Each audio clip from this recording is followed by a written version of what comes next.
Good morning. I'm John Jones, Chairman of the Oklahoma Turnpike Authority. This meeting is being conducted pursuant to the notice provisions of the Oklahoma Open Meeting Act, with all participating authority members attending in person.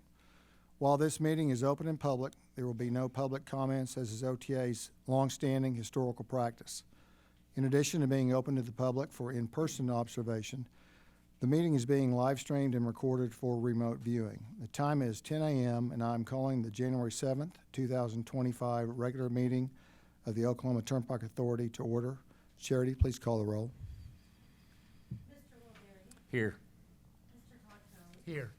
Mr. Gene Love. Here. Mr. John Kitzler. Here.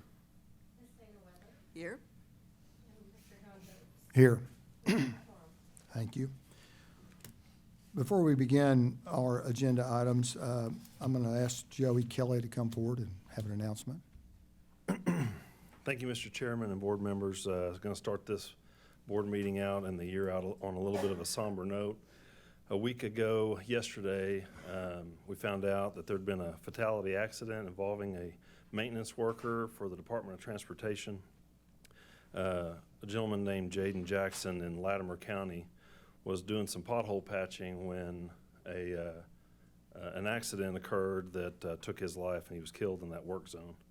So I'd like to ask the board if they would allow for a moment of silence to honor Jaden and his family.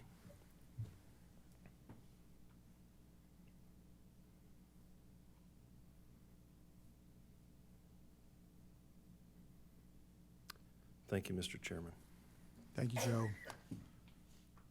Our prayers and thoughts were with his family. I would ask that we have a motion for approval of minutes for the regular meeting of December 10th, 2024. So move. Second? Second. Thanks, Ms. Weber. Please vote appropriately.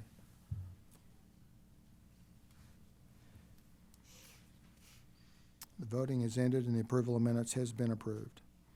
Moving on to our items of business, the first items are from the finance item group. Mr. Cohn. Thank you, Mr. Chairman. The first item is 1263. Mr. Perdue.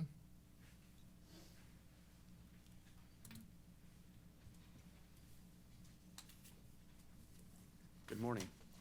Submitted for consideration and approval of the authority is a resolution authorizing amendments to certain sections of the trust agreement to provide required reports, audits, budgets, and other documents and notices by electronic mail, approving and authorizing revision to the 21st Supplemental Trust Agreement to include the amended trust agreement sections, and authorizing certain actions to be taken to effectuate the above. Currently, the trust agreement requires these documents to be sent via mail, and over the past couple of years, this has become incredibly inconvenient for both recipients and the OTA. Nobody can use flash drives anymore. But parties can still request these documents to be mailed, and we've also had the trustee review it, and they have no issues. And, excuse me, if approved, bond counsel will pull these amendments into the 21st supplemental to be executed with the 2025 bonds. And with that, I'm happy to answer any questions. Are there any questions? I was surprised in 2025 we hadn't already had this as part of our policy. So, Mr. Chairman, based upon the recommendation of the employees, I would move for adoption of item 1263 as presented. Thank you. We have a motion for approval of item 1263. Do we have a second? Second. Thank you, Ms. Weber. Please vote appropriately. Voting is ended and item 1263 has been approved. Mr. Chairman, the next item for review is item 1264. Ms. Smith.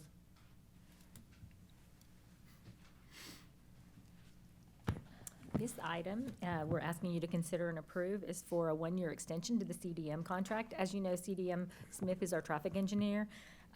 We have not bid out this contract in a few years. I think it's about 4 or 5 years. We plan on doing that this year. It is just between driving forward and trying to get access done the way that this contract is structured. It will expire at the end of this month. That happens to also be when we're going to be selling our bonds, and obviously they are an integral part of that. So we will be bidding this sometime this year, and I'll take any questions.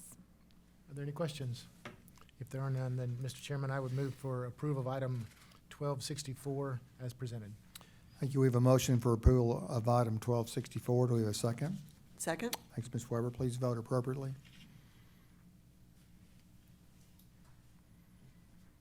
Voting is ended, and item 1264 has been approved. Mr. Chairman, the next item for consideration is item 1265. Micah Gardner.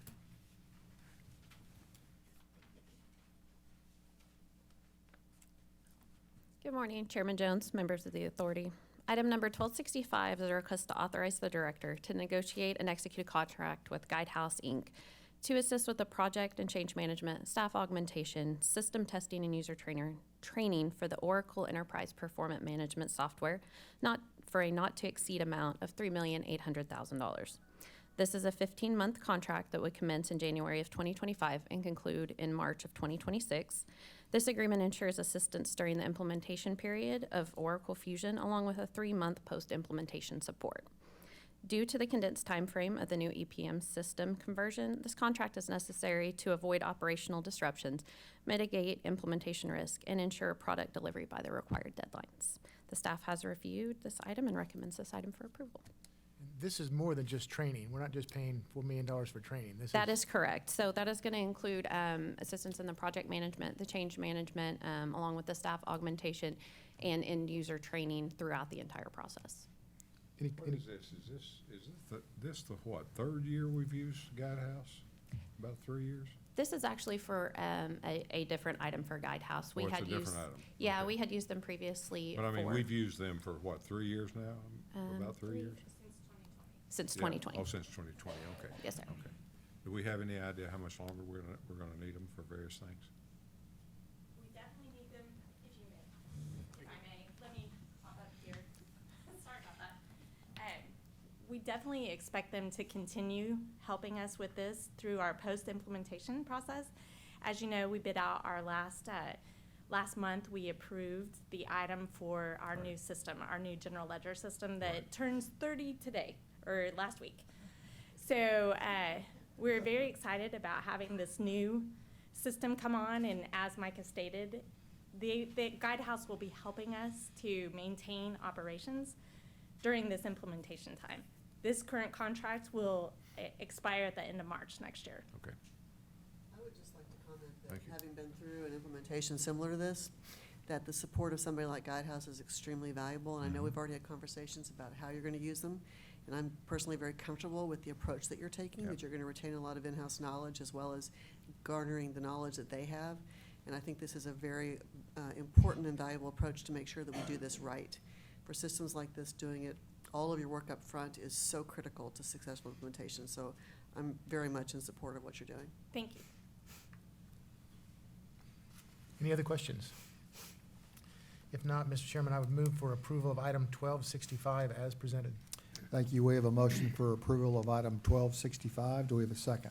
Second? Thank you, Ms. Weber. Please vote appropriately. Voting is ended, and item 1265 has been approved. Mr. Chairman, my final item is item 1266. Micah Gardner. Oh, you're still there. Still here. Item 1266 is the payment register prepared by the Comptroller Division. This contains all payments made by OTA for the month of November 2024. Staff has reviewed this item and recommends it for approval. Any questions? If there are none, then, Mr. Chairman, I would move for approval of payment register for the month of November 2024 as presented. Thank you. We have a motion for approval of item 1266. Do we have a second? Second? Thanks, Ms. Weber. Please vote appropriately. Voting's ended, and item 1266 has been approved. Next item on our agenda are from the Engineering and Construction Division. Mr. Will Berry. Thank you, Chairman Jones. First item is item 1267 that will be presented by Mr. Garter.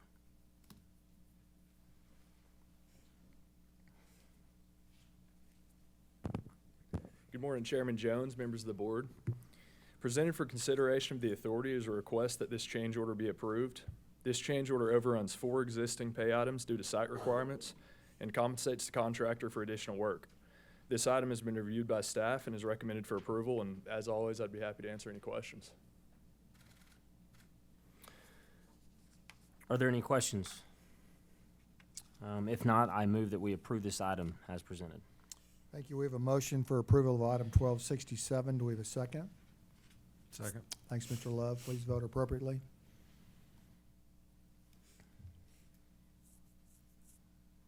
Voting is ended, and item 1267 has been approved. My next item is item 1268, which will be presented by Mrs. Powell.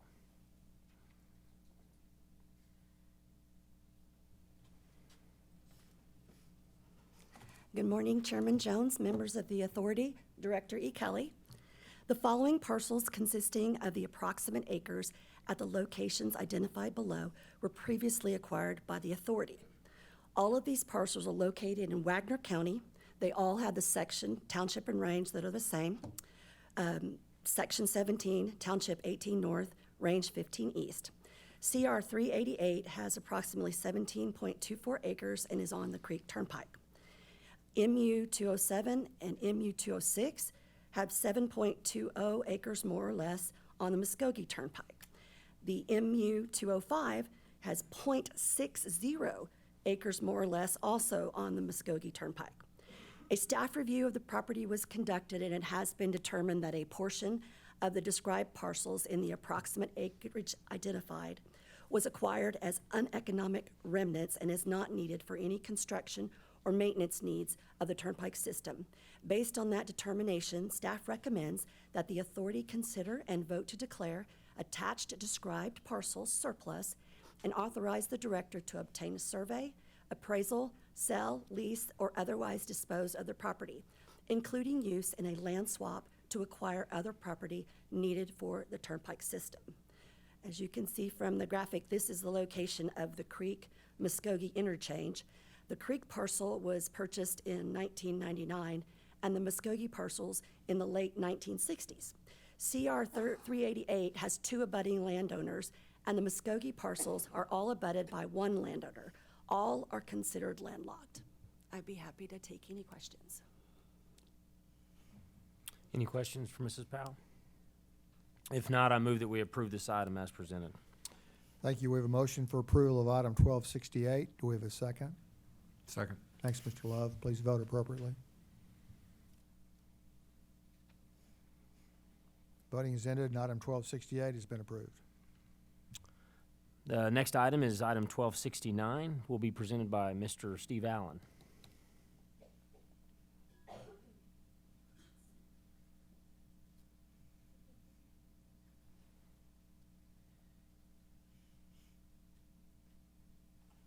Good morning, Mr.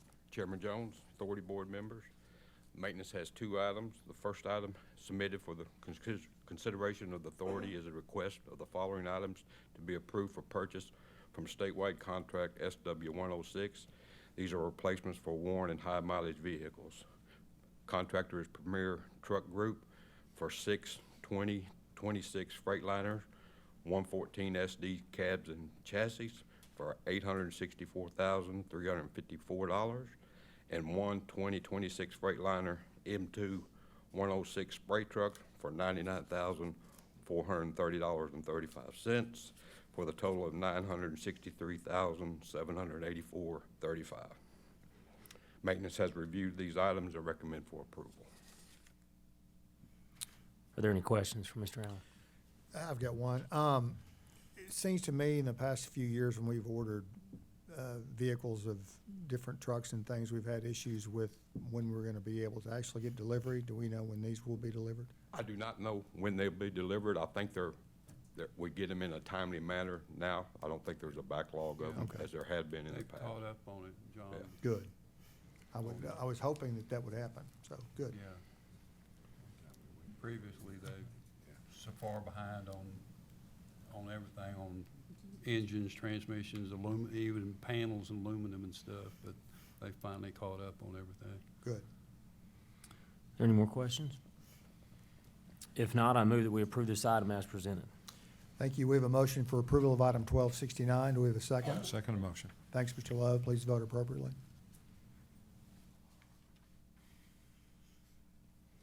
Voting is ended, and item 1269 has been approved.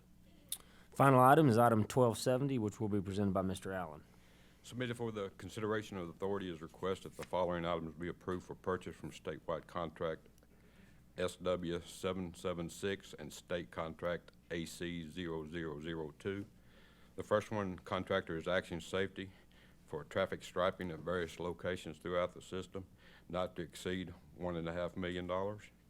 The second one is CP Integrated Services, contract panel replacement, state contract AC 0002, not to exceed $2 million.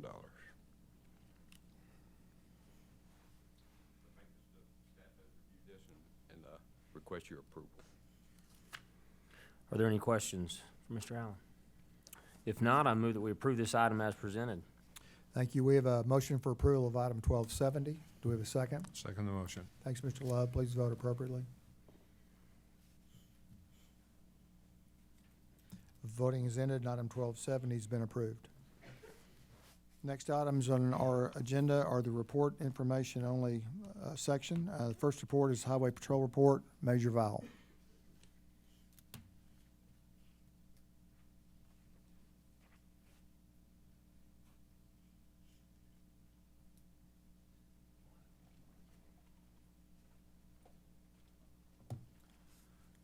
Morning, Mr. Chairman, board members.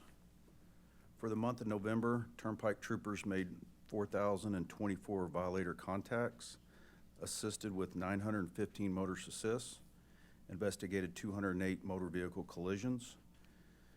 They worked 931 shifts, averaging 197 miles per shift for a total of just over 183,000 miles driven. Unfortunately, we had 2 fatalities, one on the Cherokee and one on the Turner. We had 8 criminal interdictions reported, and the rest of the specific information for our CMV enforcement, aircraft, motorcycle enforcement, and other collision reduction efforts are included in your packets. Do you have any questions? We haven't used aircrafts in a while, so are we still using them at all? It's been a while. Been a while, yeah. We've it had. sold most of our planes, and the one that we have's been down for quite some time, so hopefully we can get that back someday. Any other questions? Thanks, Major Vowell. Okay, thank you. Our next report is our consulting engineer report, Mr. Jimmy Sparks.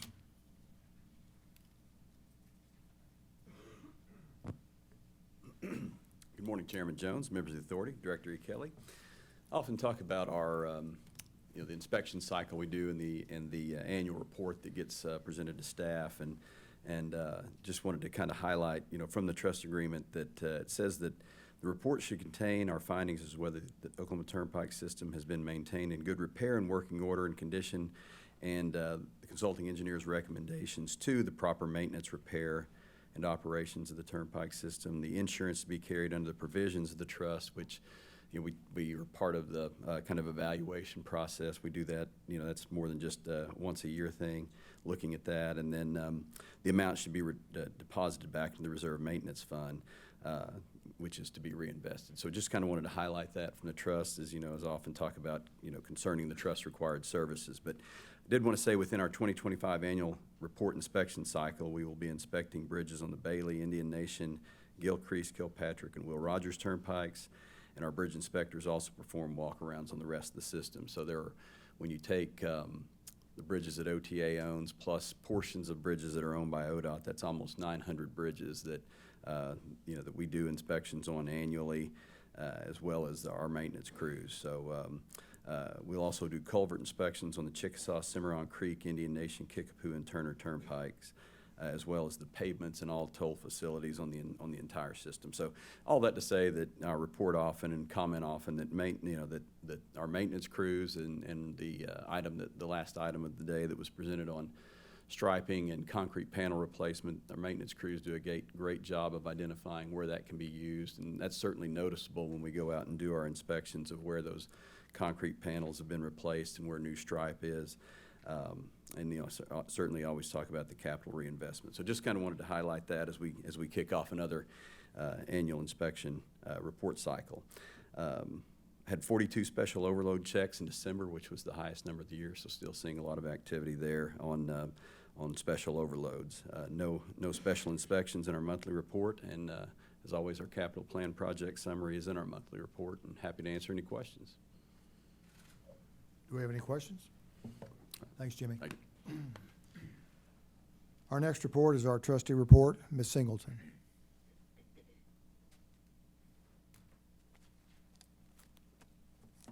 Good morning, Chair Jones, members of the authority.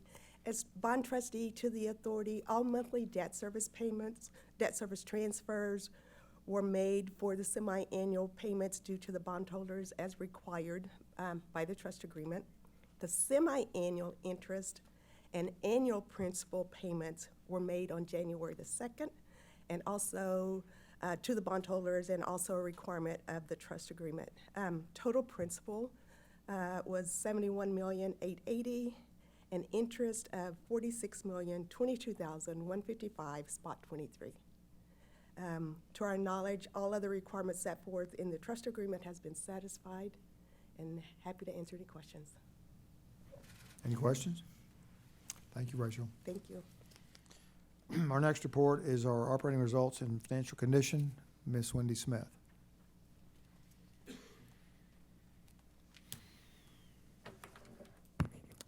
Chairman Jones, members of the authority, Director E. Kelly, you have all received our operations report for November prepared by the Comptroller Division. And as you can see, we continue to be in strong financial position.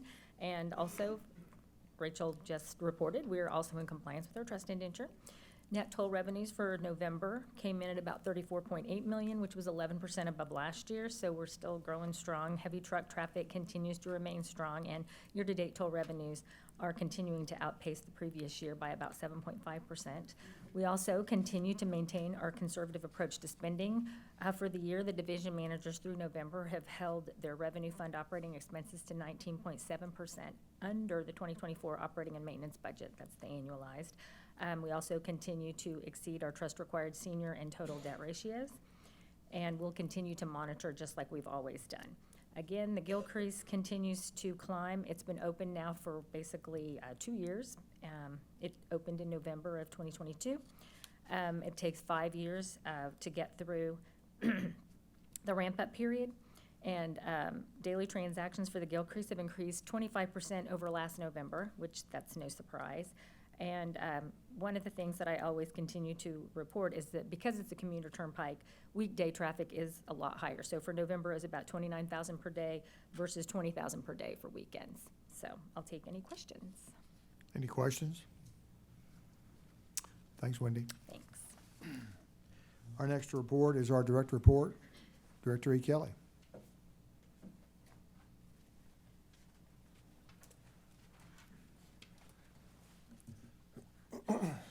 Good morning again, Mr. Chairman and board members.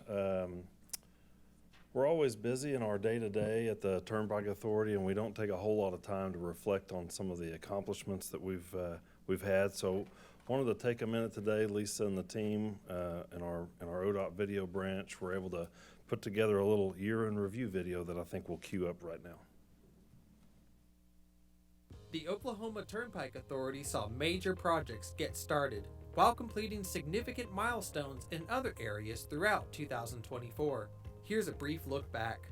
OTA named a new executive director in March when the board promoted Joe E. Kelly from deputy director to the top spot. He had served as OTA's deputy director since 2021 and originally joined the authority as its director of construction in 2016. The OTA broke ground on the first Access Oklahoma Long Range Plan project February 29, 2024, along the I-44 Turner Turnpike near Bristow. This 6-mile project is designed to widen another section of the I-44 Turner Turnpike corridor to 6 lanes, which will increase safety and travel time reliability for motorists. This $98 million reinvestment into the state's first turnpike is expected to complete in 2026, and is the first project of several that ultimately will see the Turner Turnpike widen to 6 lanes from Kellyville to Oklahoma City in the next 10 years. A milestone in the 2-year project was the opening of 3 of 4 new ramps to State Highway 66 at Kellyville on December 19th. The Access Oklahoma Long Range Plan is the most significant reinvestment and upgrade to Oklahoma's turnpike system since its inception in 1953, and will widen 3 turnpikes to 6 lanes, add new interchanges across the system to improve community and emergency access, and complete the Oklahoma City Outer Loop, plus add a reliever route for the I-35 Southern Corridor. To help fund the necessary improvements of the Access Oklahoma Long Range Plan, the Oklahoma Turnpike Authority Board approved the first toll rate increase since 2019, and it took effect January 1st, 2025. The OTA completed 2 major initiatives in 2024 designed to improve motorists and worker safety.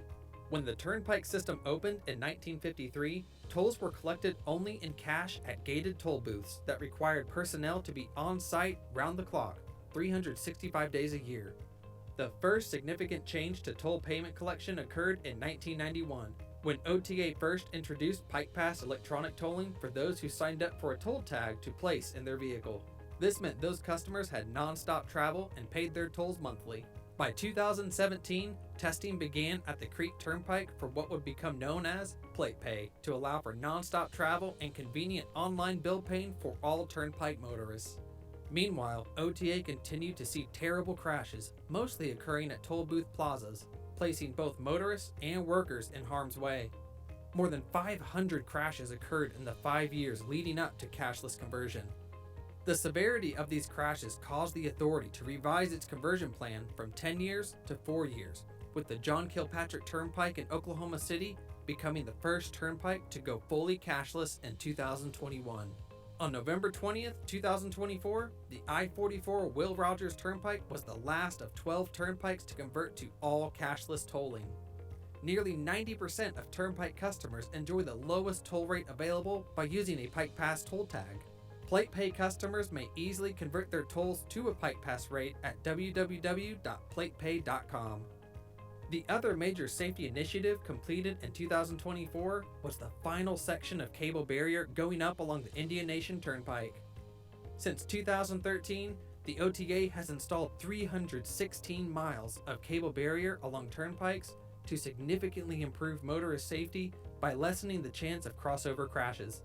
Another milestone in 2024 was the approval of adding interstate designations of I-344 to the 31-mile length of the John Kilpatrick Turnpike and I-335 to the nearly 19-mile length of the Kickapoo Turnpike. These were the only 2 turnpikes on the system without either highway or interstate designations. Adding the designations will help with navigation and are approved by the Oklahoma Transportation Commission in conjunction with the Federal Highway Administration and American Association for State and Highway Transportation Officials. A roadway must meet certain standards to receive an interstate designation. OTA and ODOT maintenance crews installed 900 signs as part of this update in November 2024.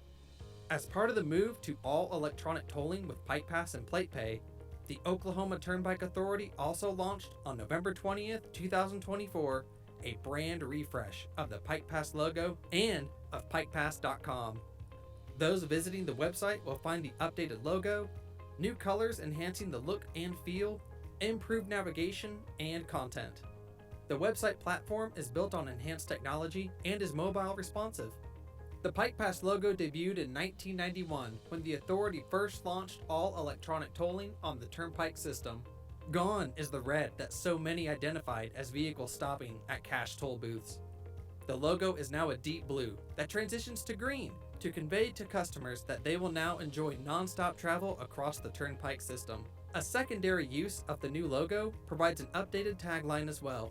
It hits home that Oklahoma's turnpikes are safe, efficient, reliable. I think that deserves a round of applause.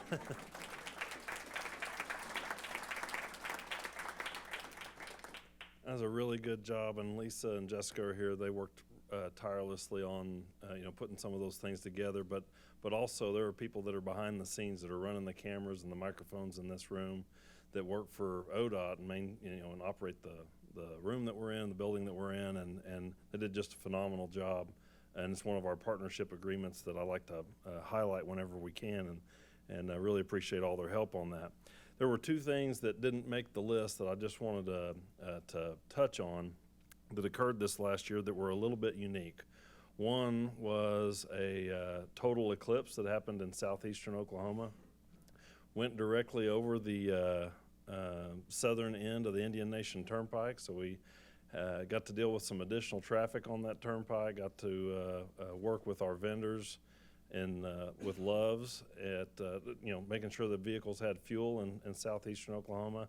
Just a unique situation that we had. We also had a devastating storm that struck the city of Sulphur in April. And OTA maintenance forces, actually some of our maintenance people were directly impacted by that tornado and by that storm. And our OTA maintenance forces were able to send down there 13 of our operators with equipment and trucks. And we hauled 430 loads of debris out of the town, just trying to help open up the roadways and getting emergency services back established to that community. So it's something that I wanted to thank Steve and Mike that are here, Jeremy that's I'm sure watching today, and all of our maintenance staff for the help in those two events as well. We are going to the bond market later this month. Just as a backup and how we got where we are, we sold bonds in late 2023. Most of that money has been utilized to this point. We anticipate the remainder of that $500 million bond issuance to be spent in the next couple of months. The invoices will be received, and that money will be in some type of transfer out the door and to our consultant partners. It's being used for right-of-way and the ongoing construction, some of which was highlighted in the video just a few minutes ago. In November, the board authorized us, you authorized us to re-enter the bond market. We received approval from the Council of Bond Oversight in early December, and then we processed a toll increase that would position us well to receive the best bond rating that we could receive, which in turn would lower the interest rate as we enter the bond market. We anticipate that we will receive those ratings sometime this week. They'll be finalized. We will receive those ratings from S&P, Fitch, and Moody's. That'll allow us to post our official statement and enter the bond market late this month. We've got a marketing tour planned for the third week of January, and then pricing that'll happen on January 28th. The thing that I would like to highlight for the public at this moment is that this is, people like to talk about the bondholders and who they are. Bondholders, currently a little over $1 billion that the Turnpike Authority has in outstanding bond debt. Those are Oklahomans, those are banks, those are mostly insurance companies that have invested in the Turnpike Authority, but you can invest in the Turnpike Authority as an individual. Now, board members, you cannot, and you are not allowed, and neither are any of the Turnpike employees that work for us. But if individuals live in Oklahoma and they're interested in purchasing bonds, please visit with your bank, visit with your broker. You'll have an opportunity later this month. The Turnpike Authority has a history of fulfilling the bond requests of Oklahomans over anybody else that puts in some of their requests for those bonds. So just wanted to highlight that. I hope that was okay, Wendy, that I said all of those things, right? Okay, just making sure. That wasn't on my sheet. I just thought of it, so sometimes that's a little dangerous. So, we would love to keep all of the interest and debt service payments here in our state. So if you're in Oklahoma and you want to invest in Oklahoma, consider purchasing some Turnpike Authority bonds, again, later this month. Next, with your permission, Mr. Chairman, I'd like to bring LaDan Nelson up here to talk, just to give a little access update, maybe a 6-month look back and maybe a 6-month look ahead at what we're looking at in the access program. She's got some updates to provide around that.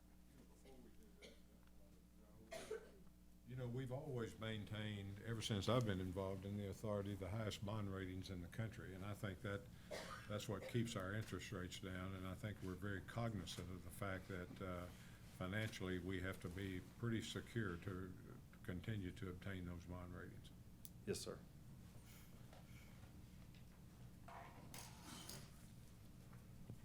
Good morning, everyone. Thank you, Director E. Kelly, for the introduction. I am very excited to provide an Access Oklahoma bond update. We had numerous items that we did last year with a lot of efforts, extreme efforts that we did, starting with in 2023, we were back engaged in August to start with the design efforts, and we have been moving forward with a lot of that. So in the end of 2024, we had over 25 design task orders that have been provided by our designers. Our designers have been working night and day to provide these over to us. That includes 30 to 60 design plan submittals. We also have, we also have done 25 design plan reviews for those 30 and 60 percent plans. So what that means is, Mr. Barry, you had mentioned to us about the QA/QC that we were needing to do with Access. We 100% have been doing that. We have a great team that's been on that, and we have been conducting those through each various milestone for each project.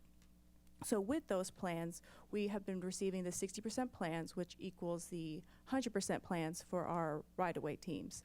So our right-of-way teams have been receiving those 100% plans and have been reviewing those, making comments, and from there, they take those and acquire property acquisitions and have been moving utilities. That includes everything that is on our system and for the new alignments that we do have. So a lot of work has been going on with Todd and his team. They have been working very vigilantly with all the utility coordinators and with the property owners.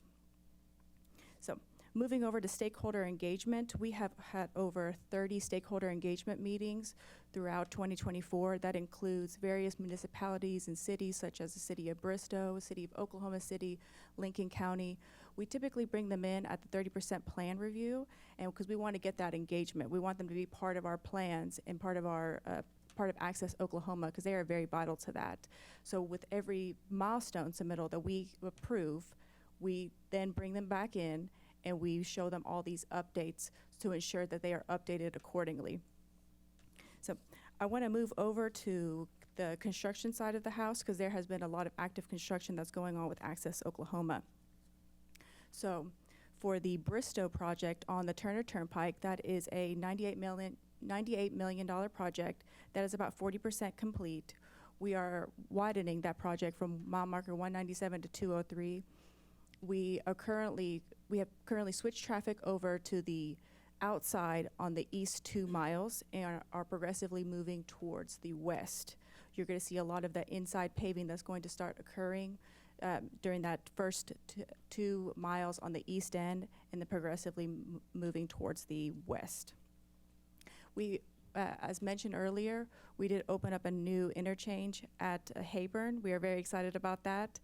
We opened that on December 19th. That did open up 3 of the 4 ramps, with the westbound on to open in summer of 2025.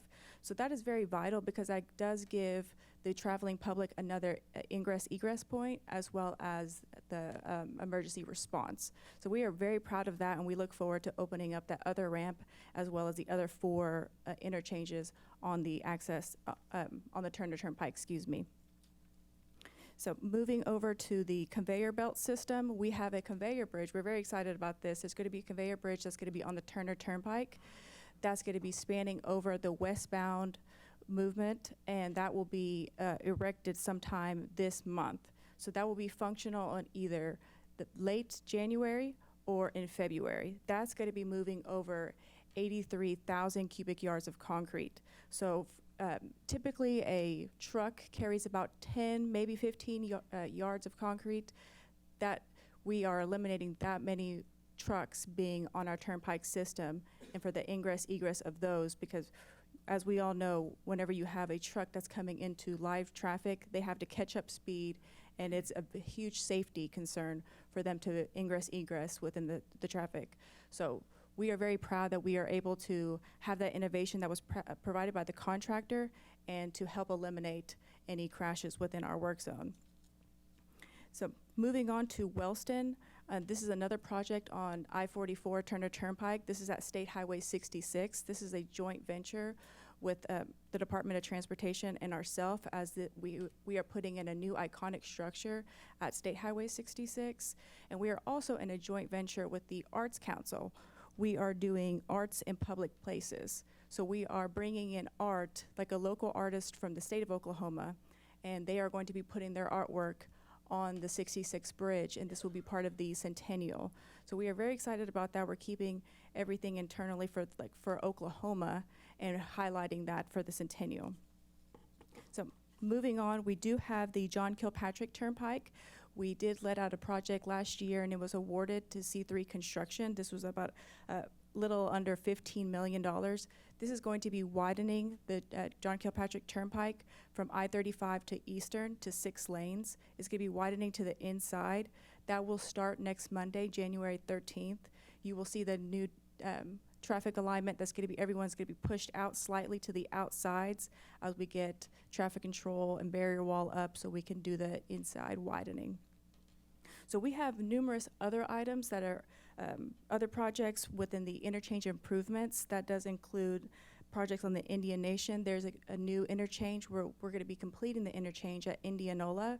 That's going to be making that a full diamond interchange. So that will help Indianola quite a bit because they can now get to and from the Indian Nation Turnpike instead of having to go around or only having 2 access points within that interchange. So that is projected to have a August 2025 letting. The Muskogee Turnpike, this is going to be a full reconstruction of the pavement from mile marker 12 to 19, so about 7 miles of that. That's going to be near Coweta. We did award that last month. Thank you for awarding that. And we are going to have a March start on that project. So that will be, the Muskogee Turnpike will be narrowed down to 1 lane during the course of construction, and that will be for about a year. And then the last project that we have is going to be on the Creek Turnpike. It's for the Hakey Creek project. You all probably know that as the roller coaster bridge. You either like it or you don't. So that is a June letting, and that's going to be a superstructure which results in a deck replacement. We are going to be replacing the concrete beams, but the steel beams are to remain. And we are going to smooth out that ride so we take that roller coaster effect out of there. So I'll be happy to answer any questions that you all may have. Did you say how many tons of concrete we can move across that conveyor bridge, like per day, or what was the amount? So I don't have a production rate per day, but for the total, for the inside phase is going to be 83,000 cubic yards. Okay. All right. Thank you, LaDanne. Thank you. My grandsons may miss the roller coaster bridge, Okay. but I won't. Okay. Thank you, Director. Yeah, LaDanne's still young enough to appreciate a roller coaster bridge for what younger people appreciate it for. We're excited to get that taken off of our system. If it's anything like the Kilpatrick, where we removed the bumpy bridges out west by Yukon, our traffic volume went up. Truckers know, they know what the roads are like, they talk. And I think that when we had those bridges out there, people avoided driving on those because it could unsettle a load even in a box truck. So with that improvement on the west side of Oklahoma City, our truck volume went up on the Kilpatrick, and that's what it's all about. So thank you, LaDanne, for giving that update. Got a couple safety messages here that I want to pass along. One has to do with distracted driving and awareness. Later this month, we'll be supporting the Oklahoma Highway Patrol's 2-week public awareness campaign against distracted driving. In 2015, 2 Oklahoma Highway Patrol troopers were outside of their patrol vehicles investigating a crash scene on I-40 near Shawnee when a distracted driver traveled into the collision scene and struck both troopers, injuring one, and Trooper Nick Dees died instantly. The Trooper Nick Dees law went into effect November 1st, 2015, making it unlawful for any person to operate a motor vehicle in Oklahoma while texting and driving. Distracted driving is often deadly, and we want to remember Trooper Dees, his family, and all those who have sacrificed their lives in the line of duty. Lastly, I want to talk just briefly about the winter weather that's coming this week. We just narrowly missed quite a bit of precipitation that really impacted our neighbors to the north. We were pretty lucky, at least at the Turnpike, we didn't receive too much snow or ice, but ODOT's been working. This is probably the 4th or 5th time they've been called out, especially out in the Panhandle. They receive weather that us living closer to the middle of the state don't even hear about.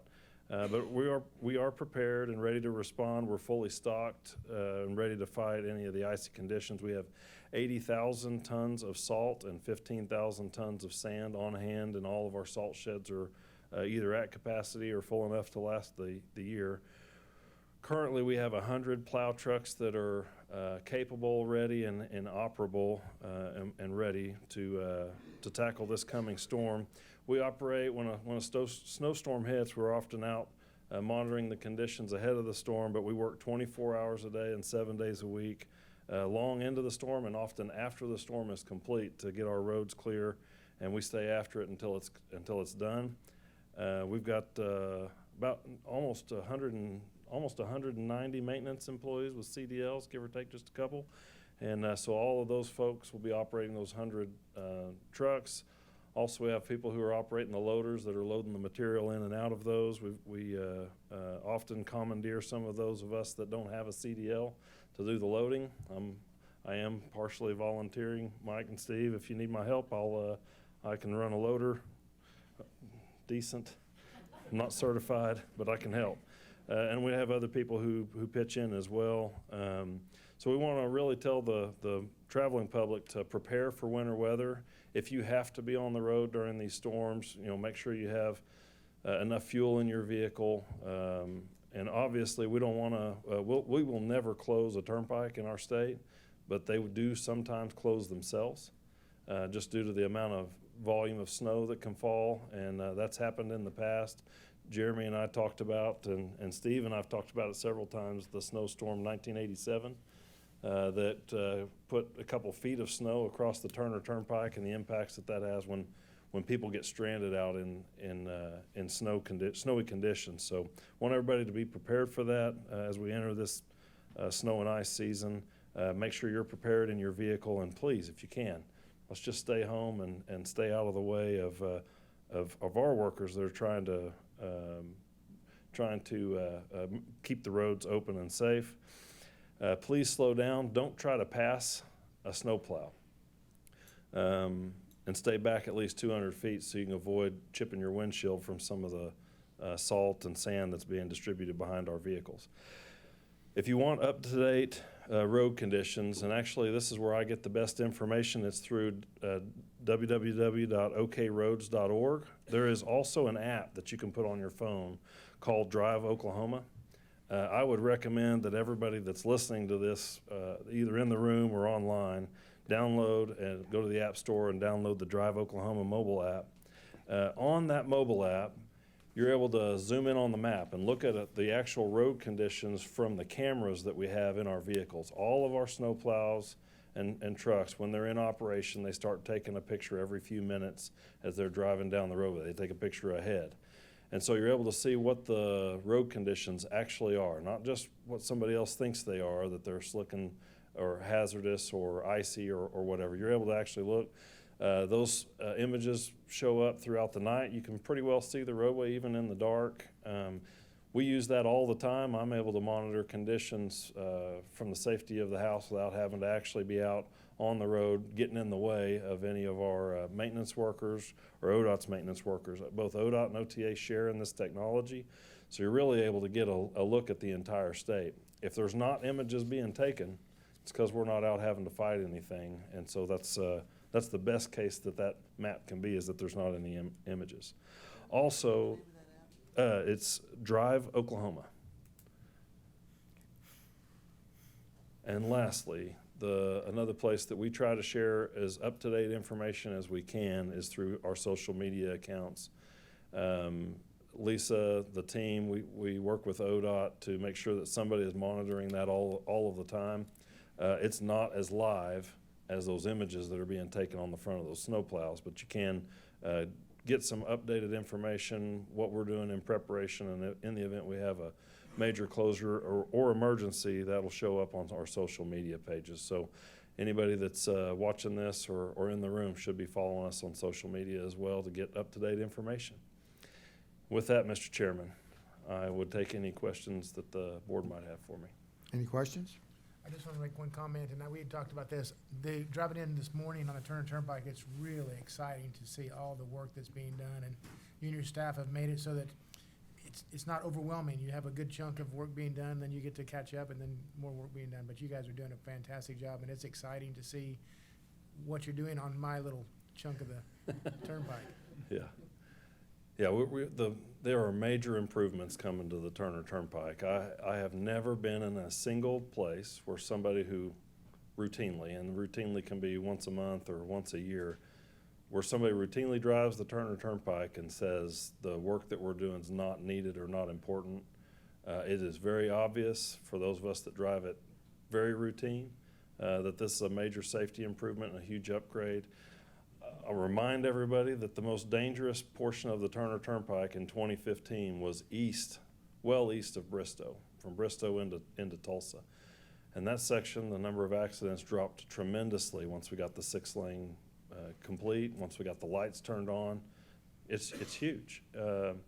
Jeff Ledan, Darren, and our consulting partners that are here in the room today have done a great job putting together a well-thought-out plan to widen the whole thing. So stick with us. It's going to get exciting. We're going to have construction on both ends. I know that's not exciting to everybody, but it is for me because I know that the sooner we get started, the sooner we'll be done, and it needs to be done as quickly as possible. So thank you. Joe had a question. Can you give an update to the board as to the status of the tribal compact negotiations with the state of Oklahoma as it relates to OTA? Yes. So as a brief reminder, the Choctaw and Chickasaw nations both have tribal licensing compacts that issue through Service Oklahoma, or Oklahoma's DMV, and we've been able to look those up for years. There's been no difference or no change there. That's all been the same.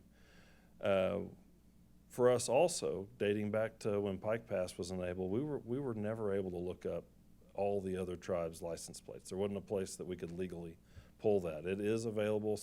Most of those tribes make that information available through OLETS, the Oklahoma Law Enforcement Telecommunications System. We made a run last year at the direction of some of the tribes to try to get that information out of OLETS to the OTA. That bill failed. We are reintroducing that bill this year and plan to have it run. We are optimistic that the Senate and House will pass that, and we think it's a bill that the governor would sign. Related to that, and through the course of the last 2 years, we've been visiting with tribes routinely. Julie has gone out and done a couple. I have. TJ did. Lisa has gone on several of these where we've gone out and visited with individual tribes, and we've made a major effort to visit with them at their they have tax commissioners, they're license plate issuers. They have annual or quarterly meetings. We've attended 3 or 4 of those at this point. Lisa, is that about right, 3 or 4? And the most recent one, we took the legislation and said, help us walk through this. Here's what we're trying to do. Let's talk it out. I think they understand that now. Since last year, we've been able to sign 2 tribes with the direct agreements with the Turnpike Authority. The Miami tribe was signed and went into effect in May of 2024. Most recently, the chief of the Sac and Fox Nation and I met over the Christmas holiday and signed a direct connection agreement between the Sac and Fox Nation and the Turnpike Authority to share that data. So that's big progress that's been made there. Prior to that, the governor had entered into negotiations.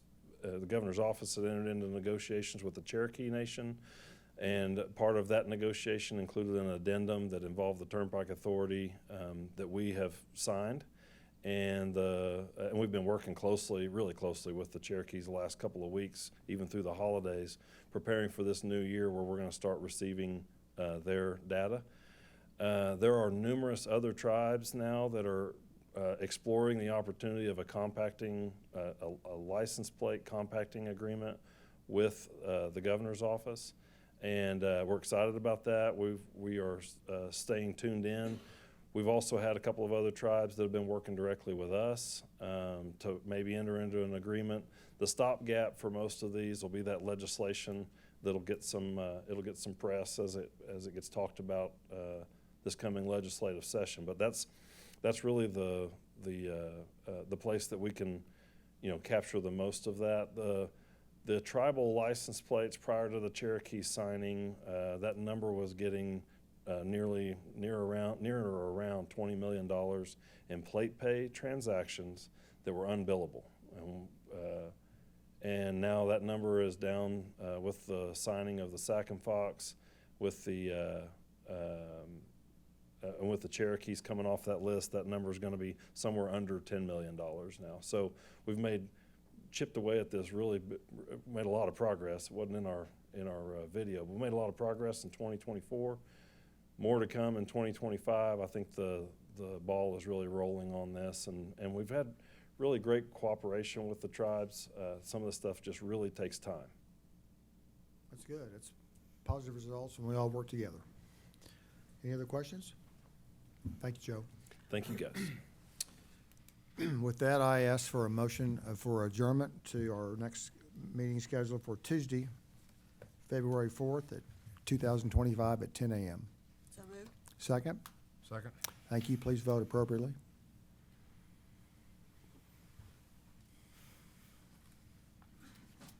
That item has been approved.